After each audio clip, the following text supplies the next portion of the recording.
First ever factory outlet Mukunda jewellery KPHB Kothapet Khammam Somajiguda Hanmakonda. నమస్తే, welcome to Suman TV. Present కనుక మనం సోషల్ మీడియాలో చూసుకుంటే గరికపాటి గారి మీద విపరీతమైన ట్రోలింగ్ అయితే నడుస్తుంది. అదొక నెగిటివ్ ట్రోలింగ్. సో మరి నిజంగా గరికపాటి గారు తప్పు చేశారా? మనకు సనాతన ధర్మం గురించి కానీ మన జీవితంలో జరుగుతున్న విషయాల గురించి కానీ నిజాలు చెప్తున్నప్పుడు ఆయన మాటల్లో నిజంగా ఈ తప్పు చేయకుండా ఉంటే బాగుంటుంది కదా, ఇలాగే ఉండాలి కదా అనే మనకు ఒక మంచి వైబ్రేషన్ వస్తుంది, మంచి అభిప్రాయం ఏర్పడుతుంది ఆయన చెప్పే మాటల్లో. సో అలాంటిది ఏకంగా ఇప్పుడు గరికపాటి గారిని ట్రోల్ చేసే స్థాయికి అంటే ఒక నెగిటివ్ అనేది వచ్చేసింది. సో నిజంగా ఇందులో నిజం ఎంత ఉంది, అబద్ధం ఎంత ఉంది మనకైతే తెలియదు, కానీ బయట అయితే ఈ ప్రచారం అయితే జరుగుతుంది. మరి ఈ ప్రచారంలో ఎంతవరకు నిజం ఉంది, ఎంతవరకు అబద్ధం ఉంది అని ఈ విషయాలను తెలియజేయడానికి మనతో పాటు ఉన్నారు ప్రముఖ జ్యోతిష పండితులు బ్రహ్మశ్రీ నందిపట్ల శ్రీహరి శర్మ గారు. మరి వారి మాటలో తెలుసుకునే ప్రయత్నం చేద్దాం. గురువుగారు నమస్కారం. వాగర్థావివ సంపృక్తౌ వాగర్థ ప్రతిపత్తయే జగతః పితరౌ వందే పార్వతీ పరమేశ్వరౌ. సదాశివసమారంభాం శంకరాచార్య మధ్యమాం అస్మదాచార్యపర్యంతం వందే గురుపరంపరాం. ఆదిత్యాయ చ సోమాయ మంగళాయ బుధాయ చ గురుశుక్రశనిభ్యశ్చ రాహవే కేతవే నమః. శృంగేరి జగద్గురు పీఠాధిపతులకి, కంచి పీఠాధిపతులకి నమస్కారములు తెలియజేసుకుంటూ కార్యక్రమాన్ని ప్రారంభిద్దాం. గురుగారు, మనం సోషల్ మీడియాలో చూస్తున్నాం గరికపాటి వారి గురించి విపరీతమైన ట్రోలింగ్ నడుస్తుంది. సో అంటే కామేశ్వరి గారు బయటకు వచ్చి కొన్ని రకాల మాటలు చెప్పారు. సో ఆయనది తప్పు ఉంది, అది ఇది అనేసి. సో ఇందులో గరికపాటి గారిది తప్పు చేశారు అనుకోవచ్చా? తప్పు ఉంది అని అంటారా, లేదంటే కామేశ్వరి గారిది తప్పు ఉందంటారా? అసలు ఇందులో వాస్తవాలు ఏంటి గురుగారు, తెలియజేస్తారా? వాస్తవాలు అనేటువంటి తెలియజేయడానికి ఇక్కడ మనం ఎవరమ్మా గమనించుకోవాల్సిన అంశం ఏంటంటే, ఇప్పుడు మనము ఈ మొత్తం కూడా ఈ ఎపిసోడ్స్ అన్నింటిలో చూసినట్లయితే ఒకటే పని కట్టుకొనల్లా ఈ నరసింహారావు గారి గురించి, కామేశ్వరరావు గారి గురించి మాట్లాడి ఇక్కడ వన్ సైడే మాట్లాడుతున్నారు. గరికపాటి గారు ఇంకా నోరు విప్పలేదు. ఇంకా ఒకవైపు నుంచి సంబంధించిన సమాచారాన్ని తెలుసుకోకుండా ఒకవైపు తెలిసినటువంటి విషయాన్ని దృష్టిలో పెట్టుకొని ఊహాగానాలు, ఊహాకల్పిత గానాలతో ఒక రసవత్తరంగా నడిపించుకుంటూ వస్తుంటున్నారు. ఒక రకంగా చెప్పాలి అని అంటే ప్రతి మనిషికి కూడాను ఏదో ఒక సొద ఉండాలి. మీరు గమనించుకున్నట్లయితే ఇలాంటి సంబంధించినటువంటి విషయాల్లో ఎక్కువ సోషల్ మీడియానే తప్ప ఏ శాటిలైట్ ఛానల్లో కూడా వస్తున్నాయా ఈ వార్తలు? ఎక్కడా లేవు. అంటే పనికిరాని చెత్తంతా కూడా మన ఈ యూట్యూబ్ ఛానల్ ద్వారానో, ఫేస్బుక్ ద్వారానో, ట్విట్టర్ ద్వారానో పనికిరాని విషయాలన్నీ కూడాను మనకు ఎక్కువ అవుతూ వస్తున్నాయి. అసలు ఇక్కడ ఎవరిది తప్పు, ఎవరిది ఒప్పు అనేటువంటి విషయానికి మనం వచ్చే ముందు ఇవన్నీ మనం గమనించుకున్నట్లయితే ఎవరిది ఒప్పు, ఎవరిది తప్పు అని చెప్పి మనంతట మనమే జడ్జి చేస్తున్నాం. అంటే దీనికి అంతటికి కారణం ఏంటంటే వారు మన హృదయాల్లో చిరస్థాయిగా ఒక గొప్ప ముద్ర వేసుకున్నారు. అవును గురువుగారు. అయితే ఇప్పుడు మనకు ఒకటి గమనించుకోవాలమ్మా, ఇప్పుడున్నటువంటి సామాజిక ప్రసార మాధ్యమాలలో కావచ్చు, ఇతరత్ర ఛానల్స్ ద్వారా కావచ్చు, నలుగురు ఉద్దండులు సమాజాన్ని ఉద్ధరిస్తున్నారు. 1 చాగంటి వారు, 2 గరికపాటి వారు, 3 సామవేదం వారు, 4 బద్దిపత్తి పద్మాకర్ గారు. ఈ నలుగురు ధోరణి వేరు. ఒకరు పామరులను కూడాను అర్థమయ్యే విధంగా పాండిత్యాన్ని చాగంటి వారు, గరికపాటి వారు ఈ యొక్క సమాజాన్ని ఉత్తేజితం చేస్తున్నారు. సామవేదం వారు శాస్త్రంలో ఉన్నటువంటి విషయాల్ని చెబుతూ ఉన్నారు. బద్దిపత్తి పద్మాకర్ గారు అయితే పురాణాల్లో అన్నీ కూడా అవపోసన బట్టి ప్రతి పురాణాంతర్గతమైనటువంటి విషయాల్ని మనకు తెలియజేస్తున్నారు. కాబట్టి ఈ నలుగురు ఎవ్వరూ తక్కువ కాదు, అట్లాని ఎవరు ఎక్కువ కూడా కాదు. అందరూ సమానమైన ఉద్దండులే, ఎవరి దారి వారిది. కాకపోతే ఈ సంబంధించినటువంటి ప్రసార మాధ్యమాలు ఎంతకైనా దిగజారే అని చెప్పడానికి ఇదొక్కటే ప్రథమమే కాదమ్మా. ఒక అతను ఆయన శిష్యులు 3000-4000 మంది ఉన్న శిష్యుల్ని ఏదో ఒక సంబంధించినటువంటి దేవతా ఆరాధన విషయంలో ఉంటే ఆ శిష్యుల చేత ఆయన ఫోటోని చెప్పులతో కొట్టించి, చెప్పుల దండ వేయించి, గాడిద మీద ఊరేగించి చాగంటి గారి మీద ఎంతటి క్యారెక్టర్ అసాసినేషన్ చేశారమ్మా, ఎంతటి దుర్మార్గాన్ని పాల్పడ్డారు. అంటే ప్రజలు ఏం ఆలోచిస్తున్నారో, వాళ్ళు ఇది చెయ్యొచ్చా చెయ్యకూడదు అనే స్పృహలో కూడా లేకుండా ఎవరో చెప్పారో మనం చేసేయాలి అనడం. అంటే ఇక్కడ ఇదంతా ఎందుకు చెప్తున్నానంటే అది ఒక కుటుంబానికి సంబంధించినటువంటి విషయం. వాళ్ళిద్దరిది దంపతులు అన్నప్పుడు, ఈ దంపతులు ఉన్నప్పుడు దంపతులు చర్చించుకోవాల్సినటువంటి విషయం మనము ప్రసార మాధ్యమంగా మనం చేస్తూ ఉన్నాం. అంటే అనుండవచ్చు వీక్షించేటువంటి ప్రేక్షకులు కూడా ఆమెనే వచ్చి ముందు బయటపడ్డది కదండి అని చెప్పేసి. వాస్తవమే. ఇక్కడ ఎవరు చేశారు తప్పు చేశారు అని అంటే, ఇక్కడ మనం గరికపాటి వారి గురించి ఎక్కువగా ఎందుకు ఇంతగా మనం మాట్లాడుకుంటున్నామంటే, ఇప్పుడు మనం చూస్తుంది వారి ఒక జ్ఞాని, ఒక సమాజాన్ని ఉత్పన్నం అనగా ఉత్ప్రేరకంగా పనిచేసి సమాజాన్ని మంచి వైపు నడిపించుకునే దిశగా మనకు పరిచయం అయ్యారు. అవును. ఆయన గతం నుంచి మనకు పరిచయం కాలేదు కదా. చిన్నతనం పుట్టినప్పటి నుంచి గరికపాటి వారిని చూస్తున్నాం అని చెప్పేసి ఆయన ఏం చేశారని తెలుసుకుంటూ ఈ విషయం మనకు తెలియలేదే, మనకెందుకు చెప్పలేదు అని చెప్పి గొడవ దిగుతున్నామా? ఇప్పుడు ఆయన మనకు పరిచయం అయింది ఆయన పాండిత్యం ద్వారా. ఆ పాండిత్యం నుంచి ఇప్పటి వరకు జరిగిన దాన్ని లెక్క వేసుకోవాలి తప్పించి, ఆ పాండిత్యానికి రాకముందు ఉన్నటువంటి విషయాలన్నీ తిరగదోడేసేసి ఇవన్నీ మాట్లాడడం ఎంతవరకు సమంజసం? ఇక్కడ సరే మనం ఇక్కడ ఇద్దరు ఒకరే తప్పు చేశారు, ఒకరంతా మంచి చేశారు అనుకోవడానికి కూడా లేదు. సహజంగా వదిన వరుస అయినటువంటి వదిన సాక్షాత్తు తల్లితో సమానం. అది యుక్త వయసులో ఉన్నటువంటి కొన్ని సంబంధించినటువంటి పరిస్థితులు కొన్ని కలిసి రాకపోవడమో కొన్ని కలిసి వచ్చడమో ఆ విధంగా వాళ్ళు దంపతులు అయ్యారు. అది ఏ విధంగా దంపతులు అయ్యారు అనేటువంటి విషయం, ఏ సందర్భంలో అయ్యారు అనేటువంటి విషయం, మళ్ళీ తర్వాత జీవితాన్ని కొనసాగించి ఏ విధంగా మళ్ళీ విడిపోయారనే విషయం వాళ్ళ కుటుంబ సభ్యులకి తప్ప మరెవ్వరికీ తెలియదు. ఈ సంబంధించినటువంటి విషయాల్లో ఇది అని చెప్పి గరికపాటి వారి అన్నదమ్ములు కానీ అక్క చెల్లెలు కానీ, లేదా కామేశ్వరి గారి అక్క చెల్లెలు కానీ అన్నదమ్ములు కానీ వస్తే మనం రూఢీపరచుకోవాలి. ఇది కుటుంబంలో వ్యక్తి చెప్పాడని చెప్పి, ఇలా ఫలానా వ్యక్తి ద్వారా నాకు తెలిసిందని చెప్పి ఈ మధ్య చాలామంది వచ్చి ఎలా పడితే అలా ఆ దంపతుల మధ్య ఇంకా అగాధాన్ని పెంచుతున్నారు. వాస్తవానికి ఆయన తొలి జీవితంలో చేసింది తప్పు అని అనుకుందాం. అది తప్పో రైటో వాళ్ళకి తెలుసు, మనకు తెలియదు. మనకు తెలియని విషయాన్ని మనం ఎలా ఆపాదించుకుంటాం?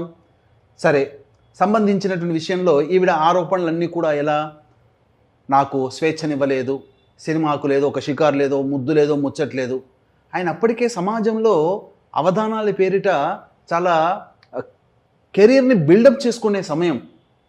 అప్పుడు వివాహం అయినది పూర్వకాలంలో ఎలా ఉండేవాళ్ళమ్మా అంటే, ఈ కాలం నాటి నవీన యుగంలో ఉండాల్సిన స్త్రీ లక్షణాలు ఆమె అప్పుడే ప్రదర్శించింది అని. ఎందుకనంటే ఈ కాలం ఆడపిల్లలు స్వతంత్రాన్ని, స్వేచ్ఛని కోరుకుంటున్నారు, వాళ్ళకంటూ ఒక వ్యక్తిత్వాన్ని ఏర్పరచుకున్నారు. కానీ ఆ కాలంలో వారు అంటే 1960, 1970 ఆ టైంలలో వివాహం చేసుకుని ఉంటారు. ఆ కాలంలో ఉన్నటువంటి దంపతుల యొక్క మధ్య ఉన్నటువంటి ఈ సమాజంలో ఉన్నటువంటి వివాహ వ్యవస్థ ఎలా ఉండేదంటే, భర్త సమాజానికి కానీ లేదా ఏదైనా జాబ్ చేసినా, ఏదైనా వృత్తిలో ఉన్నా, ఆ సంబంధించినటువంటి దాంట్లో ఒడిదుడుకులు ఎదుర్కొని వచ్చినా భార్య ఇంటి పట్టున ఉండి పిల్లల్ని, కుటుంబాన్ని రక్షించుకొని పిల్లల్ని పెంచి పోషించుకునేది భర్త అనేవాడు, బయట ఉద్ధరింపబడేవాడు. ఇలాంటివి ఒకరి మీద ఒకరు ఆధారపడ్డారు కాబట్టి జీవితం ఉంది. కానీ చిన్న చిన్న విషయాలకి కూడా నొచ్చుకొని నీతో జీవితం ఉంటే ఇలాగే ఉంటుందని, మరి కొట్లాటలు ఏమన్నా అయ్యాయో మనకు తెలియదు, కానీ ఏ విధంగా అయిందో మనకు తెలియదు. కానీ ఆమె పిల్లల్ని సైతం కూడా వదిలిపెట్టి, తన కన్న బిడ్డల్ని సైతం కూడా వదిలిపెట్టి బయటికి రావాల్సి వచ్చిన పరిస్థితి.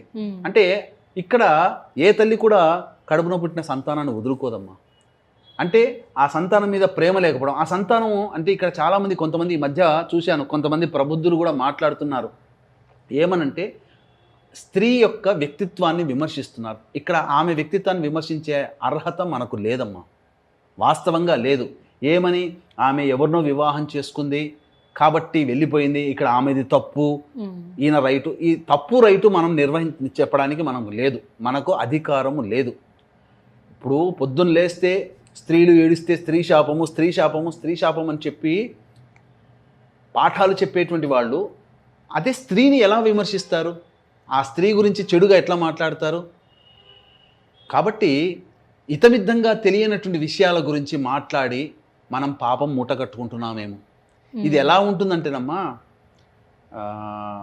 మీరు అప్పుడు చూసుంటారో ఇంకా పుట్టుంటారో లేదో తెలియదు, ఒక సినిమా వచ్చింది అప్పుడే, ఈస్ట్మన్ కలర్ అని కూడా, colour cinema, Eastman colour cinema. Sobhan Babu ఒక సంస్థలో పనిచేస్తుంటాడు. అదే సంస్థలో శారద అంటే హీరోయిన్ పనిచేస్తుంటుంది.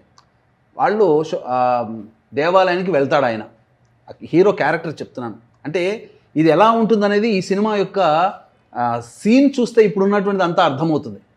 ఆ సీన్కి లింక్ ఉంది కాబట్టి చెప్తున్నాను. ఆయన ఆ హీరో గారు దేవాలయం దర్శనం చేసుకుంటారు, ఆమె దర్శనం చేసుకుంటారు, ఇద్దరు చూడరు. బయటకు వచ్చిన తర్వాత అరే మన ఆఫీస్లో పనిచేసే అమ్మాయి కదని చెప్పేసి నవ్వుకొని విష్ చేసుకొని ఎవరి దారు వాళ్ళు వెళ్ళిపోతారు. ఇది ఈ ఇద్దరు నవ్వుకొని మామూలుగా వెళ్ళిపోయారు అంతే, జస్ట్ ఫ్రెండ్లీగానే ఎవరి దారిన వాళ్ళు వెళ్ళిపోయారు. ఇదే ఆఫీస్లో పనిచేసే ఒక వ్యక్తి చూస్తాడు దూరం నుంచి, పక్కవాడికి చెప్తాడు వీళ్ళిద్దరు కలిసి దేవాలయానికి వెళ్ళారా, చక్కగా నవ్వుకుంటూ బయటికి వచ్చారు, మళ్ళీ వెళ్ళిపోయారని. ఆ రెండో వాడు ఏం చేస్తాడు, ఇంకో మూడో వాడికి చెప్తాడు అసలు వీళ్ళిద్దరూ చక్కగా బయటికి వెళ్ళారు, ఇక పక్కపక్కలు వేసుకుంటూ చేతులు కలుపుకుంటూ చేతులు ఊడించుకుంటూ వెళ్ళిపోయారని. ఈ మూడో వాడి ద్వారా విన్న నాలుగో వాడు ఏం చెప్తాడు, వీళ్ళిద్దరు కలిసే వచ్చారా, ఆమె కోసం ఈయన వెయిట్ చేస్తున్నాడు, ఆమె రాగానే చేయి పట్టుకొని లోపలికి దేవాలయానికి పోయాడు, అర్చన చేయించుకున్నాడు, మళ్ళీ వెళ్ళిపోయారని. ఐదో వాడు ఏమంటాడు, వీళ్ళిద్దరు కలిసే బండి మీద వచ్చారా, బండి మీద వచ్చి అర్చన చేసుకొని చక్కగా నవ్వుకుంటూ బండి ఎక్కి వెళ్ళిపోయారని. ఇక ఆరో వాడు ఏమంటాడంటే, బండి ఎక్కారు మంచిగా, భార్య ఎలా అయితే మీద భుజం మీద చెయ్యేస్తుందో అలా చెయ్యేసుకుంటూ వచ్చారు, పోయేటప్పుడు కూడా అలాగే పోయారు, అసలు వీళ్ళు అని చెప్పేసి మాట్లాడు. ఇలా ఉందమ్మా, ఇది నిజంగా ఆ సినిమాలో జరిగింది. శోభన్ బాబు, నేను పొద్దున్న నుంచి ఆ సీన్ ఏ సినిమాని చాలా ప్రయత్నం చేసినా కానీ ఆ సీన్ గుర్తుంది కానీ ఆ సినిమా పేరు గుర్తుకు రావట్లా. అట్లా పలువలు చిలువలుగా ఒక్కొక్కడు ఒక్కొక్క రకంగా ఒక మాట. ఒకడేమో నాకు బాగా తెలిసిన కుటుంబంలో ఉన్నవాడు నాకు చెప్పాడు, ఆమె వేరే అతన్ని పెళ్లి చేసుకుంది. అది వారి వ్యక్తిగతం అమ్మా, మనమెవరం అమ్మా జడ్జిడానికి? మన ఇంట్లో ఉన్న సమస్యలకే మనకు తలమునకలు అయిపోతున్నాం, పక్కవాడి సమస్య మనకెందుకమ్మా? అది వాళ్ళు చూసుకోవాలి. ఒక మొట్టమొదటి సమాజంలో ఏంటంటే స్త్రీ బయటికి వచ్చి ఏడుస్తుందంటే కొద్దిగా మొట్టమొదటి రియాక్షన్ ఫస్ట్ ఉంటుంది పురుషుడి కన్నా, ఒప్పుకుంటాం సమాజంలో ఉన్నటువంటి పరిస్థితులను బట్టి. అది ఏ రకమైనటువంటి పరిస్థితుల్లో ఆవిడ ఆ విధంగా బాధపడింది అంటే, వివాహం అయింది, 2 పిల్లలు కన్నారు అని చెప్పి. ఇంకా ఆ ప్రబుద్ధుడు ఏం చెప్పాడంటే, నిన్న మొన్న ఎక్కడ చూశాను ఒక ప్రబుద్ధుడు, అసలు ఈ 2 పిల్లలు నరసింహారావు గారికి పుట్టలేదట, ఫస్ట్ భర్త ఉన్నటువంటి అన్నయ్యకి పుట్టారట, ఈయన పెంచుకున్నాడట అని చెప్పారు. అసలు ఆమెనే ఆయన ద్వారా 2 పిల్లలు కన్నానని వీడియోలో చెప్పింది. అసలు రెండో అబ్బాయి అయితే అచ్చు ఊడిపడినట్టు ఉంటారు. ఇది ఎంత అసత్య ప్రచారం నిజంగా కదా. అంటే ఒక అయోమయాన్ని సృష్టిస్తున్నారు వాళ్ళ. ఇప్పుడు సమాజంలో మంచి స్థానంలో ఉన్నవాళ్ళు కూడా, పేరు ప్రఖ్యాతులు ఉన్నవాళ్ళు కూడా ఎవరో చెప్పుడు మాటలు విని నిజమా నిర్ధారణ కాకుండా తెలుసుకోకుండా ఎవరో చెప్పారని చెప్పి ఆ మాట తీసుకొచ్చి ప్రసార మాధ్యమంగా చెప్తే అది ఎంతవరకు కరెక్టు? అంటే ఆ వ్యక్తికి మానసికమైనటువంటి శక్తి లేనట్టు, దౌర్బల్యం, మనస్సులో ఏదొస్తే అది చెప్పేయడమే. అంతకు మించి అమ్మ, ఒక వ్యక్తి సరే మొదట్లో ఆయన తప్పు చేశారని అనుకుందాం, ఆమె ఏం చెప్పింది, చిన్నప్పటి నుంచి నేను ఎరుగుదును ఆయన్ని, ఆయన చిన్నప్పుడు చదువుకునేప్పటి నుంచి నేను ఎరుగుదును, మా ఇంటి దగ్గరే ఉండేవాడు నరసింహారావు అని చెప్పి అని అన్నారు. సరే, కొన్ని కారణాలు పరిస్థితుల ప్రభావం మనకు అది ఏం జరిగిందో మనకు తెలియనప్పుడు మనం ఏమీ అనకూడదు. సరే, తల్లి వరస అయినటువంటిది వివాహం చేసుకోవడం తప్పే. సరే, చేసుకున్న ఆ స్త్రీని ఉద్ధరించాడు కదా, తన పంచన పెట్టుకొని చక్కగా ఆదరించారు కదా, సంతానం కన్నారు కదా ఆ ఇద్దరు. ఇప్పుడు నిజంగా ఆ వ్యక్తి ఇప్పుడు నీచుడు అని చెప్పి ఆ స్త్రీమూర్తి అంటుంది, తల్లి, ఆ మహాతల్లి అంటే నిజంగా మహాతల్లే. ఎందుకనంటే చెప్తాను ఎందుకు, ఇక్కడ వ్యంగ్యంగా కాదమ్మా, మంచిగా అభిప్రాయంతోనే, చాలా మంచి ఆవిడనే చెప్తున్నాను. వివాహమైన దారభ్యత ఆ స్త్రీకి ఆ భర్త అనగా నరసింహారావు గారు ఇష్టం లేకపోతే అసలు సంతానమే కనదు. నిజంగా ఆయన ఇబ్బంది పెట్టి ఉండి రాక్షస వివాహమే చేసుకుని ఉంటే ఆయనతో సంతానం కనదు. పోనీ కాలం కలిసి రాక సంతానం కన్నది, ఒక సంతానంతో ఆగిపోయేది, రెండో సంతానం దాకా రాదు కదా. పోనీ రెండో సంతానం ఉన్నది, అయిన తర్వాత ఆమె అభిప్రాయానికి, ఆమె అభిరుచులకి ఈయన యొక్క వృత్తి పోల్చబడలేదు. ఆమె జాబ్ చేసుకునే మెంటాలిటీ, ఆయన సమాజం. ఇప్పుడు గుర్తుపెట్టుకోండి అమ్మా, ఒక విషయంలో గుర్తుపెట్టుకోండి, సమాజం గురించి పట్టించుకునే వాళ్ళు ఇంట్లో తక్కువగా సమయం కేటాయిస్తారు, ఇంట్లో ఎక్కువగా సమయం కేటాయించే వాళ్ళు సమాజంలో అస్సలు బయటికి రారు కదా. ఇప్పుడు ఏ ఇండస్ట్రీలోనైనా ఉన్నారు, సినిమా ఇండస్ట్రీలో కూడా చక్కగా మన షూటింగ్ అయిపోగానే 5 ఇంటికి వచ్చే అబ్బాయిలు లేరా, అమ్మాయిలు లేరా? ఎక్కువగా బయటనే ఉండి అప్పుడప్పుడు ఇంట్లోకి వచ్చి వెళ్ళే వాళ్ళు కూడా ఉన్నారు కదా, ఏ వృత్తిలోనే ఉంటారు అట్లా. కాబట్టి ఈయనది సమాజం మీద ఆధారపడి ఉన్నటువంటి వృత్తి. పలు చోట్ల ఉపన్యాసాలకు వెళ్ళాలి, పలు చోట్ల సమయం కేటాయించలేరు. ఏదో అవధానం అంటే ఏదో గంట పోయి మార్కెటింగ్ లాగా ఏదో గంట పోయి అట్లా వచ్చి తిరిగి వచ్చేది కాదు. 2-3 రోజుల పాటు అవధానం ఉంటుంది. 2-3 రోజులు అంటే 2 రోజుల ముందర వెళ్ళాలిగా. వెంబడే సాయంత్రం 5కి అయిపోయింది అవధానంగానే 4వ రోజు బయలుదేరని రావడం కుదరదు కదా. అక్కడ ఎంతోమంది పిలుస్తారు, అంత పండితుడిని పిలుస్తారు, అతిథి మర్యాదలు ఉంటాయి. ఇవన్నీ సమయం ఆయన కేటాయించలేకపోయారు. ఆమె అసలు అర్థం చేసుకోవాలి, నా భర్త సమయం కేటాయించలేకపోతున్నారు. నేను నా కడుపున పుట్టిన పిల్లల్ని వీళ్ళందరినీ క్షేమంగా చూసుకోవాలి, ఆదరించాలనే అభిప్రాయం ఆమెలో ఉండాలి. ఆమె అప్పటికే నవీన భావజాలంతో ఉండిండవచ్చు, అంటే స్వేచ్ఛ, స్వాతంత్రము, ఇష్టము, కోరిక, ఇవన్నీ ఇప్పుడు ఆడపిల్లలు ఇలా ఉంటున్నారు. ఇలాంటి మనస్తత్వం అప్పుడే ఆమెకుంది. అంటే ఇక్కడ ఆమె తప్పు పట్టడం కాదు, ఎవరి వ్యక్తిగతం వాళ్ళదేనమ్మా. కాకపోతే అక్కడ భావాలు కలియలేదు కాబట్టి ఈయన బయటికి వెళ్ళి సాధించాలి అని అంటే ఇంటి పట్టున ఉండే అవకాశం లేకపోయి ఉండవచ్చు. తద్వారా విమర్శలకు గురైపోయి ఇద్దరు దూరం అయి ఉండవచ్చు. అది కారణాలు ఏమైనా, మూడో పెళ్లి కూడా చేసుకున్నారు అని అంటున్నారు. అది ఎంతవరకు నిజమో తెలియదు. కానీ ఒక నర్మగర్భంగా ఒక మాట ఏమన్నది ఆమె వీడియోలో, ఆమె నాకిక ఈ మధ్యనే నాకు అన్ని భవబంధాలన్నీ తొలగిపోయాయి అని చెప్పినది. అంటే నేను భవబంధాలన్నీ 30 ఏళ్ల కిందటనే వదులుకున్నానని చెప్పలేదే. అవును, చెప్పలేదు. ఈ మధ్యనే భవబంధాలన్నీ వదులుకున్నాయి, నేను ఇప్పుడు చాలా ఫ్రీడమ్ అయిపోయాను అన్నది.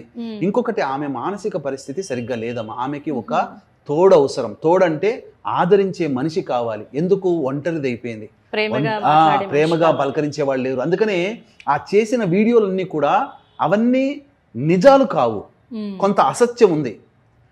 అసత్యం ఉండడం వల్ల ఆ అసత్యమైన వీడియోలన్నీ కూడా తను పెడుతుంది, తెల్లారికల్లా తీసేస్తుంది, పెడుతుంది, తీసేస్తుంది, డిలీట్ చేస్తుంది.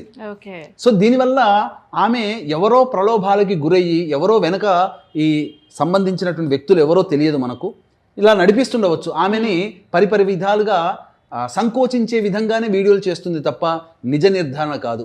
పైగా ఒక సమాజంలో పేరున్నటువంటి వ్యక్తి రేపు భవిష్యత్తులో ఇంకా పేరుండి, ఇప్పుడు ఆ రోజుల్లో డబ్బు రూపాయి పుట్టాలంటే కష్టపడేదమ్మా. నేను ఎందుకనంటే ఆయనకు సుమారు ఇప్పుడు 65 దాటి ఉంటాయి. అంటే ఆయన కుటుంబాన్ని ఏర్పరచుకున్న తర్వాత సంపాదించే క్రమంలో ఒక బ్రాహ్మడిగా నేను చెప్తున్నానమ్మా, మా నాన్నగారు కూడా భోక్తకి వెళితే 15 రూపాయలు వస్తాయనంటే సికింద్రాబాద్ దగ్గర నుంచి మియాపూర్ దాకా వెళ్ళేవాళ్ళు. 15 రూపాయలు సైకిల్ మీద. అంటే దాని అర్థం ఏంటి, 3 గంటలు కూర్చొని జపం చేస్తే 30 రూపాయలు వచ్చేది.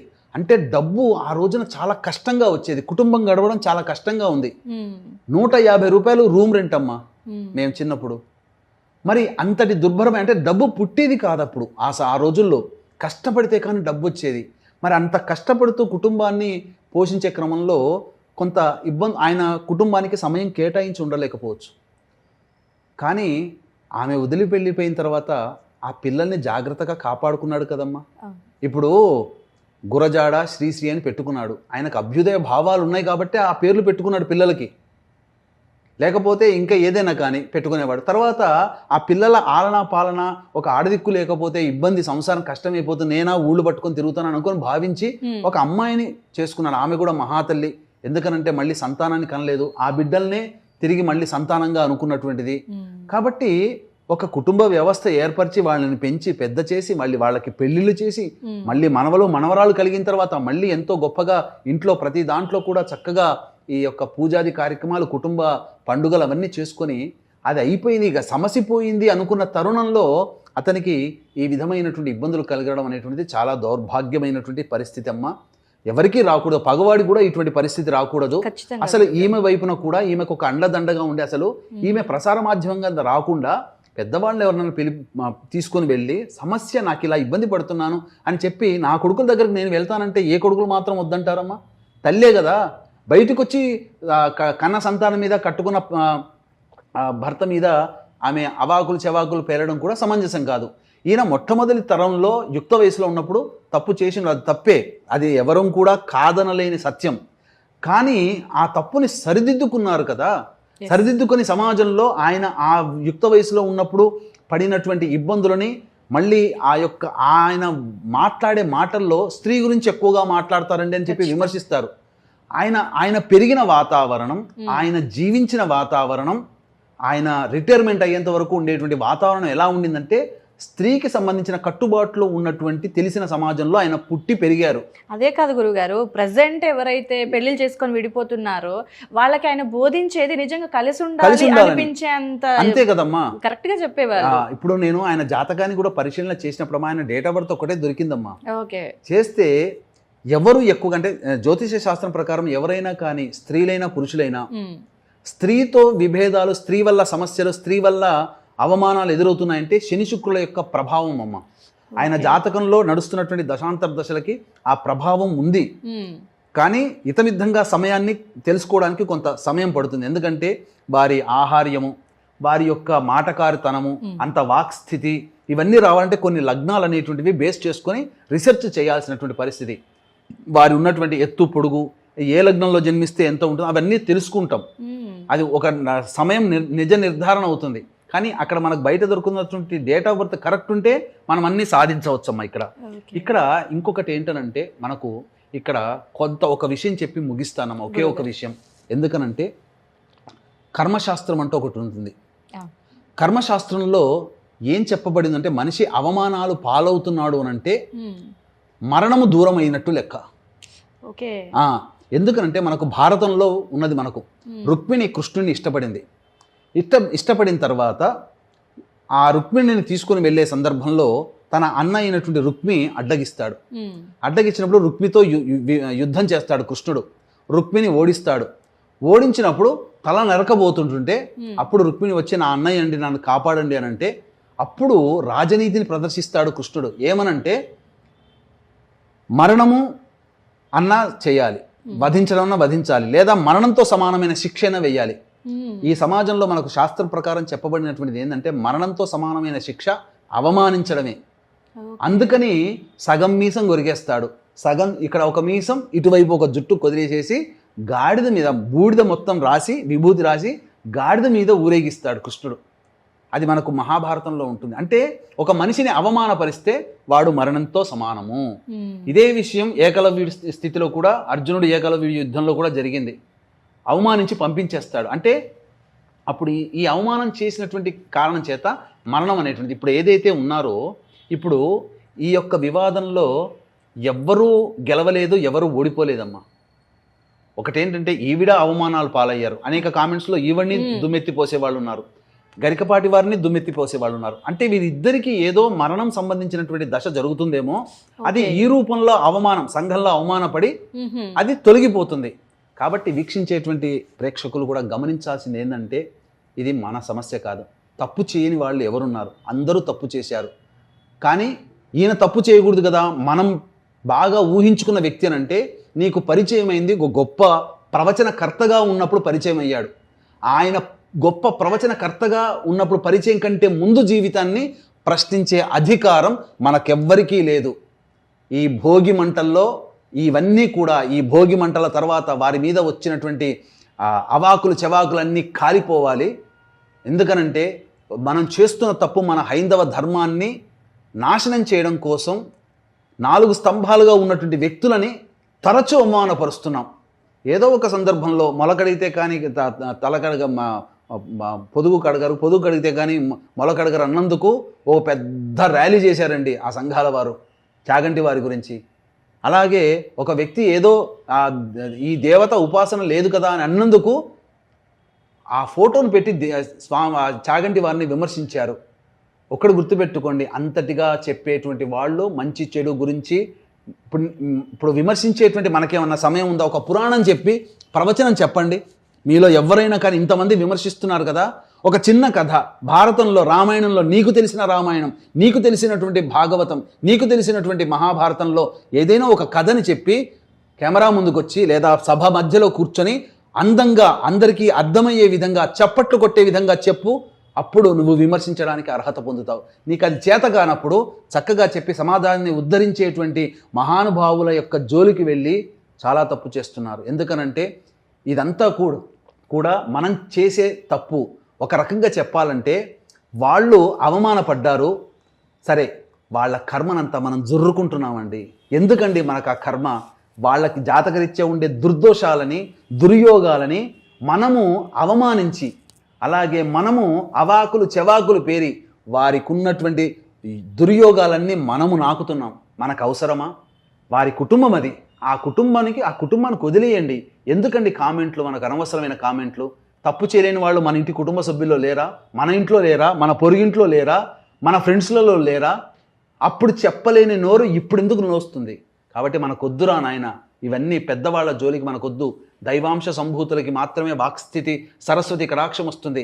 అటువంటి వాళ్ళ జోలికి వెళ్ళి జీవితాలని మరొక కోణంలో ఇబ్బంది పెట్టుకోకండి. ఇది హెచ్చరిస్తున్నటువంటిదిగా తీసుకోండి తప్ప ఏదో భయపెడుతున్నటువంటిది మాత్రం కాదండి. ఎందుకనంటే చాలా సందర్భాల్లో చూశాను, దేవతా అనుగ్రహం పొందినటువంటి వాళ్ళని విమర్శన చేస్తే అది మనకు ఇబ్బందే. మనం చూసి రాలేదు, పక్కవాడు ఎవడో చెప్పాడు, వాడు చూసి వచ్చాడా, వాడి వయసు ఎంత, ఆయన వయసు ఎంత, 65 సంవత్సరాలు, ఓ 90 ఏళ్ల వాడు వచ్చి చెప్పాడు నేను వాళ్ళ ఇంటి పక్కన ఉన్నానంటే అప్పుడు నమ్ము. అంతేకాని 30 ఏళ్లవాడు, 20 ఏళ్లవాడు, 40 ఏళ్లవాడు నా ఇంటి పక్కన ఉండేది, ఆ విధంగా నాకు చెప్పాడు, వాళ్ళతో పాటు పనిచేసే వాళ్ళు చెప్పారు, ఫంక్షన్లకి ప్రవచనాలకు వెళ్ళిన వాళ్ళంతా చెప్పారంటే నీదేదో కరెక్టు. ఒకటే ఇంతకుముందు చెప్పాను, శోభన్ బాబు శారదా సినిమా లాగానే ఉంటుంది. కాబట్టి ఎవ్వరు కూడా అవాకులు చవాకులు పేలకండి. ఈ సంక్రాంతి నుంచి మీ జీవితం గురించి పాటుపడండి రా. వాళ్ళ గురించి ఆలోచించుకొని మీ జీవితాన్ని నాశనం చేసుకోవడం తప్ప ఏమన్నా ప్రయోజనం ఉందా? కాబట్టి అటువంటివన్నీ కూడాను చేయకుండా ఉండి మనశ్శాంతిగా మీ భార్య పిల్లల గురించి ఆలోచించండి.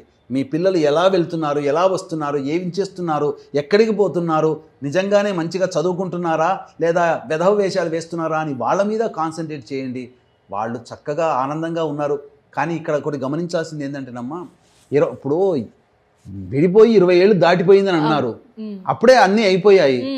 ఆ 20 ఏళ్లలో లేనటువంటి బాధ, ప్రేమ ఈ మధ్యన ఎందుకు వచ్చాయని దాంట్లో కూడా సందేహం. అదే డౌట్ గురువు. ఆమె ఒక మాట అన్నది, నాకు ఇప్పుడు అన్ని బంధాలన్నీ పోయాయి అని అన్నది. అంటే విడిచిపోయిన తర్వాత పోయింది అనే బంధం కదా, మళ్ళీ ఆ బంధాలన్నీ పోయాయంటే అప్పటి నుంచి ఈ మధ్య రాజీ లేని పోరాటం ఏమైనా చేస్తుందా? పోరాటం చేస్తే రచ్చకెక్కాల్సిన అవసరం ఏముంది? ఒక రకంగా చెప్పాలనంటే ఇక్కడ ఆ స్త్రీని అనేవాళ్ళు తప్పే, గరికపాటి వారి అనేవాళ్ళు కూడా తప్పులే. ఎందుకంటే ఎవరు వారిని విమర్శించడానికి మనకు అర్హత లేదు. వాళ్ళ అమ్మ ఆ మహాతల్లిని, ఆ మహానుభావుడిని అనడం కూడా తప్పే. వాళ్ళిద్దరూ వాళ్ళ కుటుంబ సభ్యులకి తప్ప ఏం జరిగిందనేది మరో మానవుడికి తెలియనప్పుడు ఊహించుకొని ఇదే కరెక్ట్ అనుకొని వాళ్ళ మీద దుర్భాషలాడడం అంటే ఎట్లా ఉంటుందనంటే, ఇప్పుడు అమెరికా ప్రెసిడెంట్ అయ్యాడండి, ఆ సమయం బిల్ క్లింటనో ఏదో ఉండేవాడు, అతను ఏదో యవ్వనంలో చేశాడని చెప్పి ఆయనకు శిక్ష వేశారు. ఆయన అధ్యక్షుడు అయిన తర్వాత లేదా ఆయన సమాజంలో ఒక పార్టీ తరఫున పోటీ చేస్తున్నప్పటి నుంచి అధ్యక్షుడు అయ్యేంత వరకు ఉన్న జీవితాన్ని లెక్క పెట్టుకోవాలి. కానీ ఆయన యుక్త వయసులో చదువుకునే వయసులో చేశాడంటే ఆయన దేవుడే దిగి రావాలేమో మరి. కాబట్టి మనకు అనవసరం అండి. ఆయన మనకు పరిచయం అయింది ప్రవచనకారుడిగా, మంచి ఈ పురాణాలు, మంచి సమాజాన్ని ఉద్ధరించే విధంగా ప్రవచనాలు, ఇవన్నీ ఆ సందర్భంగా తరువాత ఏమన్నా జరిగితే మనం అనుకోవాలి, ఆలోచించాలి, అడిగే రైట్స్ మనకు ఉంటాయి. ఆయన పబ్లిక్ కదండి, ఆ పబ్లిక్ పర్సన్ గురించి మనం ఏమన్నా మాట్లాడుకుంటామంటే ఆయన ఎప్పుడు నేను దేవుడు అని చెప్పలేదే, లేకపోతే నేను మహాత్ముడిని, నేను పుణ్యాత్ముని అని ఎక్కడా చెప్పలేదే. సమాజంలో ఆయన చవి చూసినటువంటి అనగా ఎంతోమంది జీవితాల్లో చూసినటువంటి మంచి చెడుల గురించి విమర్శిస్తూ, మంచిని పొగుడుతూ చెడుని విమర్శిస్తూ ప్రసంగాల ద్వారా ఎంతోమంది చెప్పాలి అని అంటే ఎంతోమంది సూసైడ్ చేసుకునే వాళ్ళు ఆగిపోయారమ్మా. ఎంతోమంది మా జీవితం ఇక పనికిరాదు, మేము ఇంకా దేనికి పనికిరాము, ఇక మా వ్యర్థము సంపాదించలేమన్న వాళ్ళు కూడా ఉత్తేజితమై చక్కగా సంపాదించుకొని నిలబడి చూపించారు. ఎంతోమంది ఈ రోజున చూస్తే చాలామంది బాధపడుతున్నారు. మాకందరికీ కూడా మాకు తెలియకుండా పరోక్షంగా ఆయన మాటలు విని మేము జీవితంలో పైకొచ్చిన వాళ్ళము ఎంతోమంది ఉన్నారు. ఎంతోమంది జీవితాలను ఉద్ధరించిన అటువంటి మనిషి, అతనికి ఏదో కాలం కలిసి రాక వచ్చినటువంటి ఇబ్బంది. కాబట్టి ఆయన తప్పు చేశాడు లేదా ఈమె తప్పు చేసింది, ఆయన ఒప్పు ఈమె ఒప్పు అని మనం చర్చించడానికి మన జీవితం సరిపోదు ఒక్క మాటలో చెప్పాలంటే. కాబట్టి వదిలేయండి. సంక్రాంతి నుంచి మీ జీవితాల గురించి, మీ కుటుంబం గురించి, మీ పిల్లల గురించి, మీ భార్యాభర్తల గురించి ఆలోచించి మీ గురించి మీరు గడపండి. పరాయి వాళ్ళ కోసం మనకు అనవసరం. వాళ్ళ మానాన వాళ్ళు ఉంటారు, వాళ్ళని వదిలేయడమే తక్షణ కర్తవ్యం అని చెప్పవచ్చమ్మా. నిజంగా గరికపాటి వారి కూడా మనసు చాలా బాధాకరంగా ఉండొచ్చు కదా గురువుగారి. అంటే సోషల్ మీడియాలో ఇన్ని రకాల ట్రోలింగ్స్ చూసిన తర్వాత, సో ఇందాక మీరు అన్నట్టుగా చాలామంది బాధలో ఉన్నప్పుడు ఇన్స్పైర్గా మనకి ఏదైనా స్టోరీ కావాలి అంటే వెంటనే చెప్పేది గరికపాటి వారి ప్రవచనాలు వినండి అని. సో నిజంగా నిత్యం చూస్తుంటే ఆయన చెప్పేది నిజంగా మన జీవితంలో జరుగుతున్నదే చెప్తూ ఉంటారు. నిన్న మొన్న జరిగిన సంఘటన, ఆ యొక్క తిరుమలలో టోకెన్లు ఇచ్చేటప్పుడు దాదాపు 6-7 మంది చనిపోయారు. మరి ఇప్పుడు అంత ప్రసార మాధ్యమాల్లో ఆయన ఎప్పుడో చెప్పాడు కదా, దేవుడు అక్కడే ముక్కోటి ఏకాదశి రోజున ఉన్నాడా, మన ఇంట్లో లేడా, మన దేహంలో లేడా, మన మాటల్లో లేడా, మన కళ్ళల్లో లేడా, మనం చూసే మనసులో లేడా, ఎక్కడ లేడు, అక్కడికి పోతేనే ఈ విధంగా అని చెప్పి సమాజాన్ని ఉత్తేజపరిచాడు కదమ్మా. అదే విని ఉంటుంటే దాని సమాజాన్ని ఇప్పుడు ఆయన చెప్పినవి మంచి మాటలా చెడ్డ మాటలా? పొమ్మని చెప్పాడా? ఎక్కడైనా మీరు దేవుని దర్శించుకోమని చెప్పాడా? సమాజాన్ని రక్షించాడు కదా. సో నిజంగా గురుగారు మీ మాటలతో అట్లీస్ట్ చూసేవాళ్ళు ట్రోలింగ్ ఫస్ట్ ఆఫ్ ఆల్, ఎందుకంటే ఆయన సహస్రావధాని.